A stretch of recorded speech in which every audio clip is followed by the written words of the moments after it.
Bonjour à tous, je suis Yasmine Beyrouk. Dans cette vidéo, je vais vous présenter mon projet intitulé Développement moteur de la petite enfance dans le cadre de la formation de formateurs dans le domaine de l'éducation digitale, TOTED. Cette formation est encadrée par le professeur Mariam Jannati Idrissi, Abdelkrim Lobtera, Karim Oudghiri. Dans cette présentation, nous aborderons les axes suivants.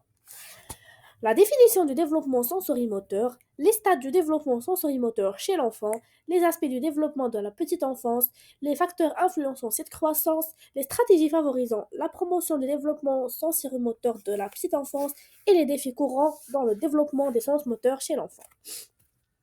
La petite enfance est l'une des étapes les plus importantes de la vie humaine, au cours de laquelle l'enfant est témoin d'un développement considérable dans divers aspects de sa vie, y compris le développement sensorimoteur, la compréhension de cette croissance et la synthèse efficace d'un environnement qui favorise la stimulation sensorielle et motrice jouent un rôle essentiel dans la construction de bases solides pour le développement global de l'enfant.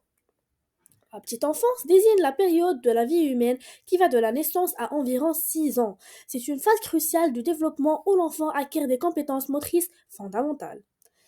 Le développement sensorimoteur, ceci se rapporte à la croissance des compétences sensorielles et motrices chez l'enfant, marquant son interaction initiale avec le monde.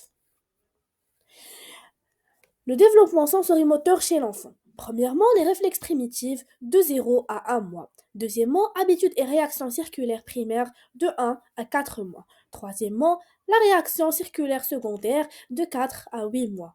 Après, coordination des schémas secondaires 8 à 12 mois. Les réactions circulaires tertiaires de 12 à 18 mois. Et finalement, les pensées symboliques de 18 à 24 mois. Après, on a les aspects du développement de la petite enfance. Physique, croissance corporelle, compétences motrices, cognitif, acquisition intellectuelle, langage, émotionnel, gestion des émotions, formation des liens, et social, interaction normes sociales, amitié. Les facteurs influençant le développement. Génétique, environnement familial, la nutrition, les expériences sensorielles, les influences culturelles et les influences sociales. Les stratégies favorisant la promotion du développement sensorimoteur de la petite enfance. Il y a la stimulation sensorielle, les activités motrices adaptées, les interactions sociales enrichissantes, l'alimentation équilibrée et l'environnement sûr et stimulant. Les défis courants dans le développement sensorimoteur chez l'enfant. Le retard moteur, les troubles sensoriels, les déficits cognitifs, les problèmes d'attention, les problèmes sociaux et les troubles du langage. Merci beaucoup de votre attention